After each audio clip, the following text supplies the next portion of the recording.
गौतम बुद्ध कहते थे, समस्या बाहर नहीं है, क्योंकि बाहर की चीजें हर इंसान के लिए अलग हैं, लेकिन मन की बेचैनी हर इंसान में एक जैसी है। इसका मतलब कारण भी अंदर ही है। मन क्या है? लोग मन को कोई ठोस चीज समझ लेते हैं, जैसे दिल या दिमाग। लेकिन बुद्ध ने कहा, मन कोई वस्तु नहीं है। मन एक प्रक्रिया है, एक बहती हुई धारा जो कभी रुकती नहीं। मन का स्वभाव है भागना। अगर आप उसे खुला छोड़ दें तो वह अतीत में पछताएगा या भविष्य में डरेगा। वह वर्तमान में टिक ही नहीं पाता। बुद्ध ने कहा था, मन भिक्षु की तरह नहीं, बंदर की तरह है, एक शाखा से दूसरी शाखा बिना रुके। आधुनिक मनोविज्ञान भी आज यही कहता है। न्यूरोसाइंटिस्ट बताते हैं कि इंसानी दिमाग का डिफॉल्ट मोड वही है जिसमें वह बार बार सोचता रहता है, बिना जरूरत, बिना नियंत्रण। हार्व की एक प्रसिद्ध स्टडी कहती है कि इंसान दिन के लगभग 47% समय वर्तमान में नहीं होता। वह या तो बीते हुए को दोहरा रहा होता है या आने वाले को लेकर कल्पना कर रहा होता है। और जब मन वर्तमान में नहीं होता तब शांति असंभव हो जाती है। बुद्ध ने इसे बहुत पहले कह दिया था, जो व्यक्ति इस क्षण में नहीं है वह कभी भी शांत नहीं हो सकता। मन और दिमाग में फर्क है। दिमाग एक अंग है, मन अनुभव है। दिमाग सोच पैदा करता है, मन उस सोच से जुड़ जाता है। समस्या सोच नहीं है, समस्या यह है कि हम हर सोच को सच मान लेते हैं। बुद्ध कहते थे, जो दिख रहा है वह सत्य नहीं होता, जो महसूस हो रहा है वह भी स्थायी नहीं होता। लेकिन इंसान क्या करता है? वह एक विचार आता है, मेरे साथ गलत हुआ, और पूरा जीवन उसी विचार के इर्द गिर्द बना लेता है। यहीं से अशांति शुरू होती है। अब सवाल यह है कि मन शांत क्यों नहीं होता? बुद्ध ने इसका पहला कारण बताया, इच्छा। इच्छा अपने आप में गलत नहीं है, लेकिन अंधी इच्छा दुख पैदा करती है। आज जो मिला है उससे पहले ही अगला चाहिए। घर मिला तो बड़ा चाहिए, पैसा मिला तो ज्यादा चाहिए, सम्मान मिला तो और चाहिए। मन कभी यह नहीं कहता कि बस अब ठीक है। मन हमेशा आगे दौड़ता है। बुद्ध ने कहा था, इच्छा पूरी हो जाए तो डर पैदा होता है, छिन ना जाए और इच्छा पूरी ना हो तो दुख पैदा होता है। यानी दोनों हालात में मन बेचैन। मनोविज्ञान इसे हिडनिक ट्रेडमिल कहता है। वैज्ञानिक बताते हैं कि इंसान जो भी पाले, कुछ समय बाद उसका मन उसी स्तर पर वापस आ जाता है और फिर नई चाह पैदा होती है। यानी खुशी बाहर टिक ही नहीं सकती। बुद्ध ने इसे बहुत सरल शब्दों में कहा, जो चीज बदलती है उस पर टिके रहना दुख है। दूसरा कारण है अपेक्षा। हम सिर्फ चाहते नहीं हैं, हम उम्मीद भी करते हैं। हम चाहते हैं कि लोग हमारे अनुसार चले, हालात हमारी योजना के अनुसार हो, जिंदगी हमारे हिसाब से बहे। लेकिन जिंदगी कभी किसी के हिसाब से नहीं चलती। जब अपेक्षा टूटती है तो मन चुप नहीं रहता। वह शिकायत करता है, आरोप लगाता है, खुद को पीड़ित मान लेता है। बुद्ध कहते थे, तुम्हें दुख किसी ने नहीं दिया, तुमने खुद अपनी अपेक्षाओं से पैदा किया है। यह बात कड़वी है लेकिन सच है। तीसरा कारण है तुलना। आज का मन तुलना से सबसे ज्यादा बीमार है। कोई आपसे आगे है, कोई पीछे है, लेकिन मन हमेशा ऊपर देखता है। सोशल मीडिया ने इस बीमारी को और तेज कर दिया है। मनोवैज्ञानिक बताते हैं कि तुलना सीधे आत्मसम्मान को तोड़ती है। बुद्ध ने कहा था, दूसरों की यात्रा को देखकर अपनी यात्रा को मत आंक। लेकिन हम यही करते हैं, किसी की सफलता देखकर खुद को छोटा समझ लेते हैं। यहीं से अशांति जन्म लेती है। चौथा कारण है और चाहिए की बीमारी। इसे बुद्ध ने तृष्णा कहा। यह कभी बुझती नहीं। आप जितना देते हैं उतनी बढ़ती है, जैसे आग में घी डालना। मन को लगता है कि अगली चीज मिलने के बाद शांति मिलेगी, लेकिन वह अगली चीज भी बस एक नया शोर बन जाती है। और पांचवा कारण नियंत्रण की चाह। हम चाहते हैं कि सब कुछ हमारे वश में हो, लोग, रिश्ते, भविष्य, समय। लेकिन बुद्ध ने कहा था, जो तुम्हारे वश में नहीं है उसे वश में करने की कोशिश ही दुख है। मन जितना नियंत्रण चाहता है उतना ही डर पैदा करता है। आधुनिक विज्ञान भी यही कहता है। साइकोलॉजिस्ट बताते हैं कि एंजाइटी का मूल कारण कंट्रोल इल्यूजन है। यह भ्रम के सब कुछ हमारे नियंत्रण में होना चाहिए। जब यह भ्रम टूटता है तो मन घबरा जाता है। गौतम बुद्ध का ज्ञान यहाँ बहुत सीधा है। वे कहते हैं, मन को रोकने की कोशिश मत करो, मन को समझो। जैसे कोई नदी बह रही है, तुम उसमें उतरकर उसे रोकने की कोशिश करोगे तो डूब जाओगे। लेकिन अगर किनारे बैठकर देखो तो नदी अपने आप बहती रहेगी। यही अवेयरनेस है। ध्यान कोई पूजा नहीं है, कोई मंत्र नहीं है। ध्यान का मतलब है जो हो रहा है उसे देखना, बिना भागे बिना लड़े। बुद्ध कहते थे तुम विचार नहीं हो, तुम वह हो जो विचारों को देख रहा है। यही बात आज न्यूरोसाइंस भी कह रही है। जब आप किसी विचार को ऑब्जर्व करते हैं तब दिमाग का अलग हिस्सा सक्रिय होता है। तब आप सोच के गुलाम नहीं रहते। यहीं से शांति शुरू होती है। यह स्क्रिप्ट यहीं रुकती नहीं, क्योंकि बुद्ध का ज्ञान सिर्फ समझाने के लिए नहीं था, बदलने के लिए था। लेकिन असली बदलाव तब आता है जब इंसान यह मान ले कि मन की अशांति कोई दुश्मन नहीं है, वह एक संकेत है, एक इशारा कि तुम बाहर बहुत ढूंढ चुके, अब अंदर देखो। और जब इंसान ये समझ लेता है तब पहली बार भीतर कुछ हल्का होता है। शांति अचानक नहीं आती, वह धीरे धीरे उतरती है, जैसे रात के बाद सुबह, बिना शोर बिना घोषणा। यही बुद्ध का मार्ग है, यही विज्ञान की सच्चाई है, और यही हर उस इंसान की जरूरत है जो सब कुछ होने के बाद भी शांत नहीं है। मन की सबसे बड़ी चाल यह है कि वह हमें यह महसूस ही नहीं होने देता कि हम उसके जाल में फंस चुके हैं। विचार अपने आप आते हैं, यह बात हर इंसान जानता है, लेकिन सवाल यह है कि वे आते क्यों हैं। गौतम बुद्ध ने कहा था, विचार तुम्हारे दुश्मन नहीं है, लेकिन जब तुम उन्हें बिना समझे पकड़ लेते हो तब वही विचार तुम्हारी कैद बन जाते हैं। मन एक ऐसी मशीन है जो लगातार प्रतिक्रिया करता है। कुछ देखा, कुछ सुना, कुछ याद आया, और मन ने तुरंत एक कहानी बना ली। यह कहानी सच हो या झूठ, मन को इससे फर्क नहीं पड़ता, उसे सिर्फ चलना है। आधुनिक मनोविज्ञान भी यही कहता है कि दिमाग का काम सोचना है जैसे दिल का काम धड़कना। लेकिन समस्या सोच का आना नहीं है, समस्या यह है कि हम हर सोच को मैं मान लेते हैं। नकारात्मक सोच ऐसे पैदा नहीं होती कि अचानक कोई अंधेरा उतर आया, वह धीरे धीरे बनती है। एक अनुभव, फिर उसकी याद, फिर उसकी व्याख्या, फिर उसका दोहराव। बुद्ध कहते थे मन वही बन जाता है जिसे तुम बार बार सोचते हो। आज न्यूरोसाइंस इसे न्यूरल पाथवेज कहता है। वैज्ञानिक बताते हैं कि जो विचार बार बार दोहराया जाता है वही दिमाग में रास्ता बना लेता है, फिर वही सोच अपने आप आने लगती है। इंसान कहता है मेरे दिमाग में गलत सोच आती है, लेकिन सच ये है कि कभी ना कभी उसी इंसान ने उस सोच को जगह दी थी। बुद्ध ने बहुत गहराई से कहा था, जैसे कुम्हार मिट्टी को आकार देता है वैसे ही इंसान अपने मन को आकार देता है। एक छोटा सा विचार कैसे बेचैनी बन जाता है, इसे समझना बहुत जरूरी है। मान लीजिए मन में एक विचार आया, मैं काफी नहीं हूं। अगर आप उस विचार को बस एक गुजरता हुआ बादल मान लें तो वह चला जाएगा, लेकिन अगर आप उसे पकड़ लें, उसे सच मान लें, उसे अपनी पहचान बना लें, तो वही विचार चिंता बन जाएगा, डर बन जाएगा, और धीरे धीरे आपकी पूरी जिंदगी को रंग देगा। मनोवैज्ञानिक कहते हैं कि एंजाइटी किसी बड़े खतरे से नहीं, बल्कि छोटे छोटे अनचाहे विचारों को पकड़ लेने से पैदा होती है। बुद्ध ने इसे बहुत पहले देख लिया था। वे कहते थे जिस विचार को तुम भोजन देते हो वही ताकतवर बनता है। इसलिए सोच को पहचानना जरूरी है, रोकना नहीं। रोकने की कोशिश करने से मन और ज्यादा उग्र हो जाता है। बुद्ध कहते थे जो तुम दबाते हो वही लौटकर तुम्हें दबाता है। अवेयरनेस का मतलब है विचार आ रहा है ये जान लेना, बस इतना ना उससे लड़ना, ना उसके साथ बह जाना। आज के वैज्ञानिक इसे मेटाकॉग्निशन कहते हैं, यानी अपने विचारों को देख पाने की क्षमता, और यही क्षमता मन को आजाद करती है। अब अगर हम जिंदगी की तरफ देखें तो यह विचारों का जाल हर जगह फैला हुआ है। नौकरी करने वाला इंसान पूरे हफ्ते काम करता है, रविवार आता है, बाहर से तो छुट्टी होती है, लेकिन अंदर मन और ज्यादा बेचैन हो जाता है।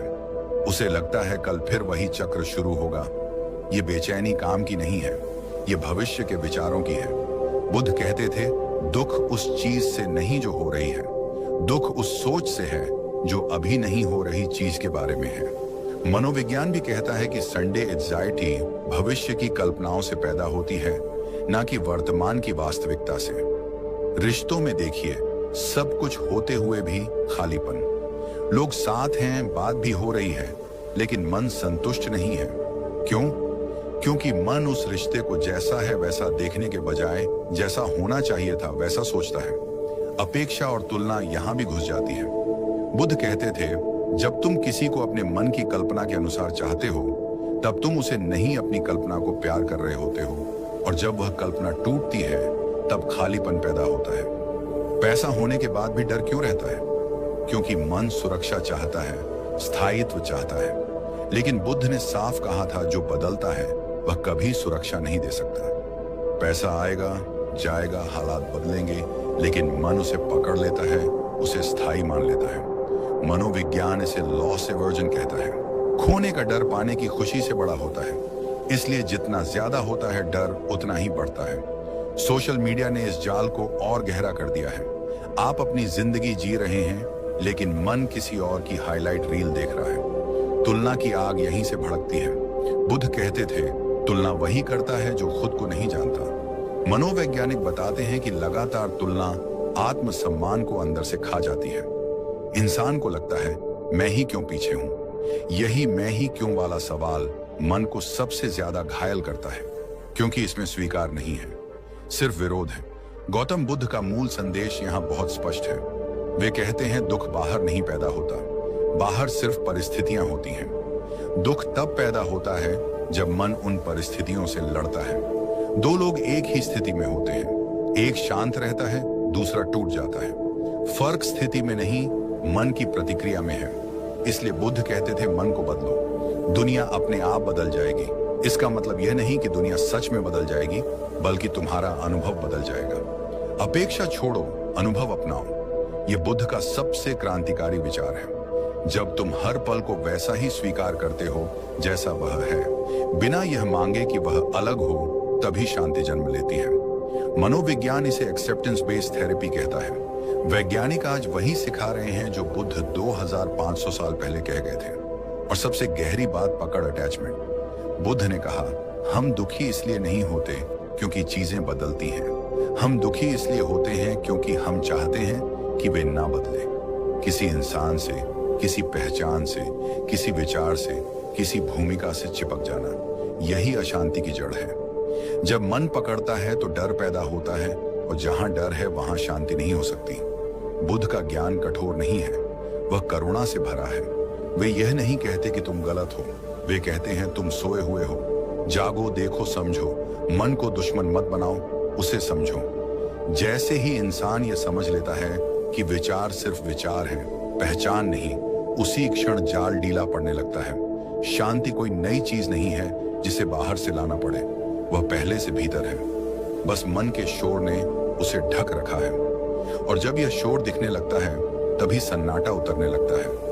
बिना जोर लगाए, बिना भागे, यही बुद्ध का मार्ग है। और यही मनोविज्ञान, ज्ञान की अंतिम सच्चाई। मन का स्वभाव क्या है, यह समझे बिना शांति की बात करना वैसा ही है जैसे समुद्र में उतरे बिना लहरों को समझने की कोशिश करना। आधुनिक मनोविज्ञान आज जिस चीज को डिफॉल्ट मोड कहता है, गौतम बुद्ध उसे बहुत पहले पहचान चुके थे। वैज्ञानिक कहते हैं कि जब इंसान कुछ नहीं कर रहा होता, तब भी उसका दिमाग चुप नहीं होता। वह खुद ब खुद सोचता रहता है, पुराने अनुभवों को दोहराता है, भविष्य की कल्पनाएं बनाता है, खुद से बातें करता है। इसे न्यूरो साइंस में डिफॉल्ट मोड नेटवर्क कहा जाता है। यह वही अवस्था है जहां चिंता, पछतावा, डर और बेचैनी सबसे ज्यादा जन्म लेते हैं। बुद्ध ने इसे सरल भाषा में कहा था, मन जब खाली छोड़ दिया जाता है तब वह सबसे ज्यादा भटकता है। मन का स्वभाव है कहानी बनाना, और वही कहानी इंसान को बांध लेती है। अवेयरनेस क्या है, यह समझना बहुत जरूरी है, क्योंकि यही सबसे बड़ा भ्रम टूटता है। लोग ध्यान को पूजा समझ लेते हैं, किसी विधि या कर्मकांड से जोड़ देते हैं। लेकिन बुद्ध ने ध्यान को कभी धार्मिक क्रिया नहीं कहा। उनके लिए ध्यान का अर्थ था जागरूक होना, जो हो रहा है उसे वैसा ही देख पाना, बिना जोड़ तोड़ के। मनोवैज्ञानिक भी आज यही सिखा रहे हैं। माइंडफुलनेस थेरेपी इसी सिद्धांत पर काम करती है। जब इंसान किसी अनुभव को पूरी तरह देख पाता है, तब वह अनुभव उसे नियंत्रित नहीं करता। बुद्ध कहते थे, जिस क्षण तुम जान लेते हो कि तुम क्रोधित हो, उसी क्षण क्रोध कमजोर हो जाता है। अवेयरनेस कोई नई चीज नहीं है, वह सिर्फ देखने की ईमानदारी है। ऑब्जर्वर बनना क्या होता है, यह समझना जीवन बदल देता है। आम इंसान सोचता है, मैं गुस्सा हूं, मैं दुखी हूं, मैं डर रहा हूं। लेकिन बुद्ध कहते थे, गुस्सा है, दुख है, डर है, तुम नहीं हो। यह फर्क बहुत सूक्ष्म है, लेकिन यही फर्क आजादी देता है। मनोविज्ञान इसे कॉग्निटिव डिफ्यूजन कहता है, यानी विचारों से खुद को अलग कर पाना। जब आप किसी विचार को देखते हैं बजाय उसके अंदर डूबने के, तब आप ऑब्जर्वर बनते हैं। तब विचार आते हैं जाते हैं, लेकिन आप स्थिर रहते हैं। बुद्ध ने इसे ऐसे कहा जैसे कोई सड़क के किनारे खड़ा होकर गाड़ियों को देख रहा हो। गाड़ियां आ रही हैं जा रही हैं, लेकिन देखने वाला वहीं खड़ा है। सोच और मैं अलग कैसे हैं, ये समझना सबसे कठिन है, क्योंकि पूरी जिंदगी हमने यही सीखा है कि जो सोच रहा है वही मैं हूं। लेकिन बुद्ध ने यह भ्रम तोड़ा। वे कहते थे, अगर तुम अपने विचार होते तो तुम उन्हें रोक क्यों नहीं पाते? अगर तुम अपने विचार होते तो तुम उन्हें देख कैसे पाते? देखने वाला और देखी जाने वाली चीज कभी एक नहीं होती। यही बात आज कई महान वैज्ञानिक भी कह रहे हैं। न्यूरोसाइंटिस्ट बताते हैं कि दिमाग में जो गतिविधि चल रही है वह सेल्फ नहीं है। सेल्फ एक अनुभव है, स्थायी वस्तु नहीं। जब इंसान यह समझ लेता है तब पहली बार भीतर थोड़ी जगह बनती है। अब बात आती है व्यवहारिक तरीकों की, लेकिन यहां भी बुद्ध की राह अलग है। वे कभी नहीं कहते कि मन को जबरदस्ती बदलो। वे कहते हैं, देखो, सांस को देखना कोई साधना नहीं, कोई चमत्कार नहीं, यह सिर्फ वर्तमान में लौटने का रास्ता है। जब आप सांस को देखते हैं तब मन अपने आप धीमा होता है, क्योंकि सांस हमेशा अभी में होती है। मन अतीत या भविष्य में भाग सकता है, सांस नहीं। मनोविज्ञान भी यही कहता है। ब्रेथ अवेयरनेस नर्वस सिस्टम को शांत करता है। वैज्ञानिक बताते हैं कि गहरी सजग सांस पैरासिनेस्थेटिक सिस्टम को सक्रिय करती है, जो शरीर को सुरक्षा का संकेत देता है। विचारों को रोकना नहीं है। यह बुद्ध का सबसे बड़ा और सबसे गलत समझा गया संदेश है। लोग सोचते हैं ध्यान का मतलब है कुछ ना सोचना। बुद्ध कहते थे यह असंभव है। विचार आना मन का स्वभाव है, लेकिन हर विचार को पकड़ लेना यह हमारी आदत है। देखना और पकड़ना, इन दोनों में फर्क है। जब आप किसी विचार को देखते हैं तो वह गुजर जाता है, जब आप उसे पकड़ते हैं तो वह कहानी बन जाता है। मनोविज्ञान भी यही सिखाता है। सप्रेशन से विचार और मजबूत होते हैं। मौन की शक्ति को आज की दुनिया भूल चुकी है। बाहर का शोर इतना बढ़ गया है कि अंदर की आवाज सुनाई ही नहीं देती। बुद्ध मौन को पलायन नहीं मानते थे, वे इसे गहराई मानते थे। जब इंसान कुछ समय बिना बोले, बिना सुने, बिना भागे रहता है, तब मन की परतें अपने आप खुलने लगती हैं। वैज्ञानिक कहते हैं कि लगातार स्टिमुलेशन से दिमाग थक जाता है। मौन उसे पुनः संतुलन देता है। अभी के पल में लौटने की कला बहुत साधारण है, लेकिन बहुत कठिन भी, क्योंकि मन को सरलता पसंद नहीं। बुद्ध कहते थे, इस पल में कोई समस्या नहीं है, समस्या उस कहानी में है जो तुम इस पल के बारे में बना रहे हो। जब आप ध्यान से पानी पीते हैं, चलते हैं, सांस लेते हैं, तब मन धीरे धीरे वर्तमान को पहचानने लगता है। यही अभ्यास शांति की नींव बनता है। 2 मिनट की शांति तकनीक कोई तकनीक नहीं, एक स्मरण है। बस 2 मिनट रुक जाना, कुछ ना बदलना, कुछ ना सुधारना, सिर्फ महसूस करना। शरीर, सांस, आवाजें। मनोविज्ञान कहता है कि थोड़ी सी भी कॉन्शियस पॉज तनाव को तोड़ देती है। बुद्ध कहते थे, रुकना ही सबसे बड़ा कदम है। अब बात आती है उस मोड़ की जहां इंसान टूट जाता है। जब हद से ज्यादा सह लिया जाता है, जब मन शिकायत करना भी छोड़ देता है, तब अंदर एक चीख उठती है जिसे कोई नहीं सुनता। बाहर से इंसान सामान्य दिखता है, लेकिन अंदर थकान, चिड़चिड़ापन और अकेलापन जमा हो जाता है। यही वह बिंदु है जहां बहुत लोग खुद से हार जाते हैं। बुद्ध ऐसे लोगों को दोष नहीं देते। वे कहते हैं जो टूट रहा है वह कमजोर नहीं है, वह थका हुआ है। बुद्ध का मौन उत्तर यहाँ बहुत गहरा है।